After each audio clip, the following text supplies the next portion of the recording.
Hello friends, upcoming review చాలా interesting episode. మరి accident అయిన తర్వాత భూమి సంచలన నిర్ణయం తీసుకుందా? మరి భూమి నిర్ణయానికి షాక్ అయిన గగన్. అసలు భూమి ఏం చేసింది? గగన్ ఎందుకు షాక్ అయ్యాడు అనుకుంటున్నారా? ఇంకా ఎయిర్పోర్ట్కి వెళ్ళిన భూమి అక్కడ ఒక అతనితో మాట్లాడిన తర్వాత తన ఫోన్ నంబరు డీటెయిల్స్ ఇచ్చి వెళ్ళమని చెప్పి అనగానే ఇంకా బాధగా నడుచుకుంటూ వస్తూ ఉంటుంది. మరి ఊహించని విధంగా రోడ్డు మీద యాక్సిడెంట్ చూస్తుంది. చూసిన క్షణంలోనే కృష్ణప్రసాద్ కార్లో స్టీరింగ్కి తలకి కొట్టుకుని పెద్ద దెబ్బలతో మరి స్పృహ కోల్పోతాడు. కోల్పోయిన అతన్ని చూసి భూమి వెంటనే దగ్గరికి వెళ్ళి, సార్ మీరా సార్, సార్ సార్ మీరా సార్, లేవండి సార్, మీకోసమే నేను వెతుకుతూ ఉన్నాను సార్, మీరేమో స్పృహ లేకుండా ఉంటే ఎట్లా సార్, సార్ ప్లీజ్ సార్ లేవండి సార్ అని అంటే అసలు ఏ ఉలుకు పలుకు లేకుండా అలా పడిపోయి ఉంటాడు. ఇంకా తలంతా కూడా బ్లడ్ కారుతూ ఉంటుంది. ఇంకా భూమి అతన్ని ఎలాగైనా సరే కాపాడాలని చెప్పేసి అనుకుంటుంది. ఇంకా ఇదిలా ఉండగా గగన్ ఇంట్లో మరి ఈ అమ్మాయి ఇంకా రాలేదని చెప్పి హాల్లోనే వర్క్ చేసుకుంటూ ల్యాప్టాప్లో అలా ఉంటాడు. ఇంకా ఇదిలా ఉండగా ఇంట్లో మీరా వాళ్ళ ఇంట్లో కృష్ణప్రసాద్కి ఎన్ని ఫోన్లు చేసినా స్విచ్ ఆఫ్ రావడంతో కంగారు పడుతూ ఉంటారు. కానీ కనీసం ఎక్కడికి వెళ్ళారు ఏంటి అని తెలుసుకునే ప్రయత్నానికి చేద్దాము అంటే మరి చెర్రీ కూడా నాన్న ఇంకా ఇంటికి రాలేదా అని చెప్పేసి అడుగుతూ ఉంటాడు. ఒక్కోసారి నైట్లు ఆఫీస్లోనే ఉండిపోతారు కాబట్టి వాళ్ళంత అనుమానించలేదు.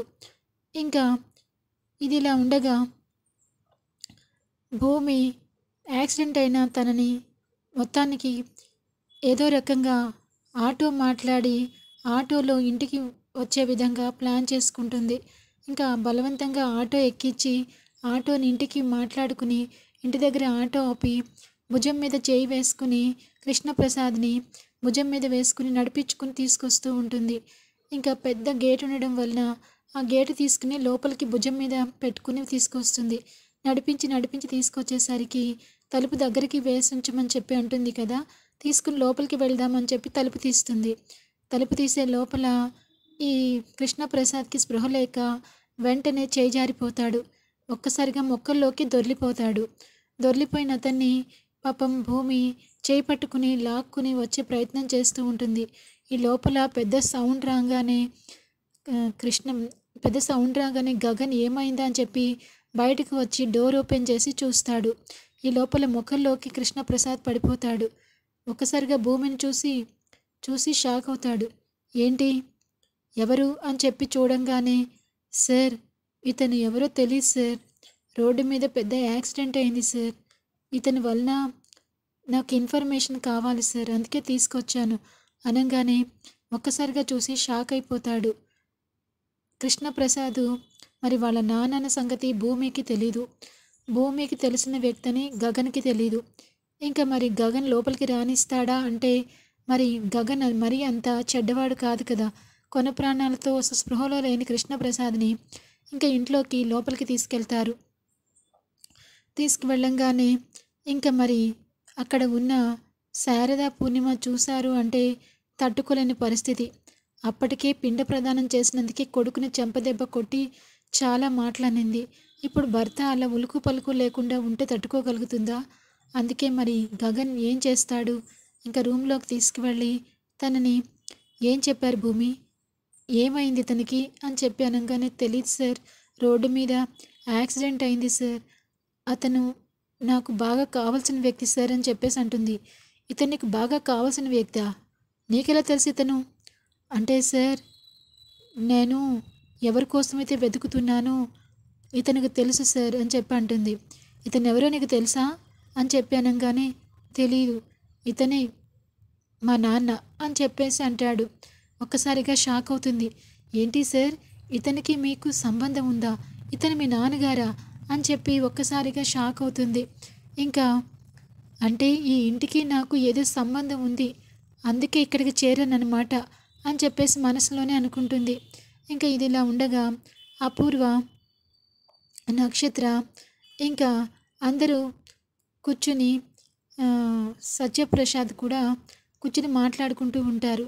అలా మాట్లాడుకుంటూ ఉంటే మరి ఒక్కసారిగా మరి కృష్ణప్రసాద్ కోమాలో స్పృహ లేకుండా తను చేసిన తప్పుని తన మైండ్లో గుర్తుకొస్తూ ఉంటుంది. తన చెల్లెలు మంటల్లో కాలిపోతూ ఉండగా ఆ విషయాలన్నీ గుర్తుకొస్తాయి. అసలు నేను ఈ తప్పు ఎందుకు చేశాను, ఈ తప్పు క్లియర్గా ఆ అపూర్వ కోసం మంటల్లో కాలిపోతున్న చెల్లి గుర్తుకొస్తుంది. అప్పుడు నేనేదో పెద్ద తప్పు చేశాను. ఆ అపూర్వ చెప్పినట్టు వాళ్ళ మీరా మెడలో తాళి కడితే నా భార్య బిడ్డలు క్షేమంగా ఉంటారన్నందుకు చేయాల్సి వచ్చింది. కానీ ఈ రోజున ఆ కుటుంబం కాదు, ఇంకా నా కుటుంబమే దూరం అయ్యేలాగా ప్రయత్నాలు చేస్తుంది. ఆ అపూర్వ కారణంగా నా జీవితం ఇలా అయిపోయింది, నా కొడుకుకి నా మీద ప్రేమ లేకుండా అయిపోయింది అని ఎక్కడో మనసులో పాపం తన ఆత్మ బాధపడుతూనే ఉంటుంది. ఇంకా అక్కడ మీరా ఇంకా రాలేదీనా, ఏంటో ఎక్కడికి వెళ్ళారో, కనీసం ఒక ఫోన్ అన్నా చేసుకోవద్దా, మరి నా మీద అంత అలిగారా, నాతో మాట్లాడరా వదినా ఆయన నాతో మాట్లాడలేదు వదినా, ఫోన్ స్విచ్ ఆఫ్ పెట్టుకున్నారు వదినా అంటుంది. మీరా రాత్రంతా అక్కడ ఒకవేళ ఉన్నా వచ్చేస్తారులే, నువ్వేం కంగారు పడుకు, వెళ్ళి పడుకో, రాకపోతే నేను వెళ్ళి తీసుకొస్తాను కదా. ఆయన ఎక్కడికి వెళ్తారు, ఆ ఇంటికి వెళ్ళిపోతారేమో వదినా, ఆ ఇంటికి వెళ్తే మీ అన్నయ్య ఊరుకుంటారా, పిట్టల్ని కాల్చినట్టు కాల్చారు అని చెప్పేసి అంటుంది. అంతే అంటావా వదినా, ఎక్కడికి వెళ్ళరు కదా, ఎక్కడికి వెళ్ళరు, ఇక్కడికే వస్తారు, నువ్వు వెళ్ళి పడుకో అని చెప్పేసి అంటుంది. ఇంకా సరే అని చెప్పి మీరా తన రూమ్లోకి వెళ్ళి పడుకుంటుంది. ఇంకా సత్యప్రసాద్ అదేంటి కృష్ణప్రసాద్ రాలేదా అంటే, ఏంటండి మీరు కూడా, ఆఫీస్లో ఇప్పుడు ఆడిటింగ్ వర్క్ ఉంది కదా, అందుకనే ఏదో వర్క్లో బిజీగా ఉండుంటారు, ఒక్కోసారి రారు కదా, అలాగే రాలేదేమో అనగానే ఏదో మనసంతా బాధగా ఉంది. అపూర్వ ఎందుకండి, చెల్లెలు పదే పదే గుర్తుకొస్తుంది, ఏమో ఏంటో ఏం జరిగిందో కూడా అర్థం కావట్లేదు అని చెప్పేసి అనుకుంటూ ఉంటాడు. అనగానే ఎవరండి, నా చెల్లెలేనా అని చెప్పేసి అంటుంది. అవును, సుధాచంద్ర బాగా గుర్తుకొస్తుంది, తను ఎందుకు అలా ప్రమాదంలో చనిపోయిందా ఇప్పటికీ నాకు అర్థం కాదు. కళ్ళ ముందు తన జీవితం అలా అర్ధాంతరంగా ముగిసిపోతుందని ఎప్పుడూ అనుకోలేదు. తనకి తన అన్నగా ఉన్న కృష్ణప్రసాద్ ఇప్పుడు ఇలా ఎందుకు చేస్తున్నాడో కూడా అర్థం కావట్లేదు. అవునండి, కృష్ణప్రసాద్ ఈ మధ్యన ఎక్కువగా ఆ ఇంటికి వెళ్ళాలని చూస్తున్నారు. ఈ విధంగా వెళుతూ ఉంటే ఆ యూట్యూబ్లో వీడియో చూసి నా మనసు చలించిపోయింది. నా చెల్లి ఎంత బాధపడుతుంది, తన ఆ కారణంగానే కదా నన్ను చూసి నా చెల్లెల్ని చేసుకున్నాడు, ఇప్పుడు నా చెల్లెల్ని బాధ పెడుతున్నాడా అని చెప్పి బాధపడుతూ ఉండగా ఇంకా అపూర్వ కావాలనే అతని మనసు మార్చే ప్రయత్నం చేస్తుంది. ఇంకా ఇది ఇలా ఉండగా మార్నింగే తెల్లవారిన తర్వాత ఎప్పటిలాగానే పూజ చేసుకుంటుంది మీరా. ఇంకా పొద్దున్నుంచి కాల్ రాదు, వీళ్ళు చేసిన కాల్కి లిఫ్ట్ చేయడు. ఇంకా అప్పుడు అపూర్వ అందరూ కూడా బ్రేక్ఫాస్ట్ కోసం వచ్చి కూర్చుంటారు. ఏంటి కృష్ణప్రసాద్ ఇంకా రాలేదా, ఆఫీస్కి కాల్ చేయండి అని చెప్పి అనగానే ఆఫీస్కి కాల్ చేస్తారు. ఆఫీస్లో లేదమ్మా, సెక్యూరిటీ గార్డ్తో మాట్లాడితే రాత్రే వెళ్ళిపోయారు కదా ఆయన, ఇక్కడైతే లేరమ్మా అని చెప్పేసి అంటంతో అమ్మో ఆయన రాత్రే ఇంటికి వచ్చేసారంట, ఇంతవరకు రాలేదు, ఫోన్ స్విచ్ ఆఫ్ అయిపోయింది అని చెప్పేసి ఏడుస్తూ ఉంటుంది. ఇంకా చెర్రీ అమ్మా ఎందుకట్లా ఏడుస్తావు, నాన్నకేమవుతుంది, నేను వెళ్ళి చూసి వస్తానులే అని చెప్పేసి ఇంకా సరే అని చెప్పేసి చెర్రీ సైకిల్ వేసుకుని బయటకు వస్తాడు. ఇంకా బయటికి రాగానే చరణ్ నాన్నకేమైంది, ఎందుకు ఫోన్ లిఫ్ట్ చేయట్లేదు, ఒకసారి అన్నయ్యకి చెప్తే బాగుంటుందేమో అని చెప్పేసి ఇంకా గగన్కి ఫోన్ చేసి అన్నయ్య రాత్రంతా డాడీ ఇంటికి రాలేదు, ఇప్పుడు కూడా ఆఫీస్లో లేరంట, ఇంట్లో వాళ్ళంతా కంగారు పడుతున్నారు, ఏమైందో తెలియట్లేదు అన్నయ్య. ఏంటి ఏమైందో తెలియట్లేదా అని చెప్పి అనగానే నువ్వు అర్జెంటుగా ఇంటికి రారా, నీతో మాట్లాడాలి అని చెప్పేసి అంటాడు. అర్జెంటుగా ఇంటికి రమ్మంటున్నావా, ఇప్పుడే వస్తున్నాను అని చెప్పేసి బయలుదేరతాడు.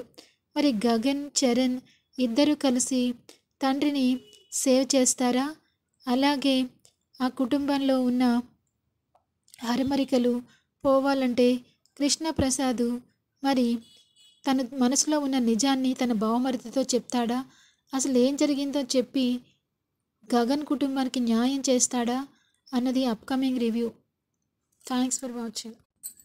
Hello friends.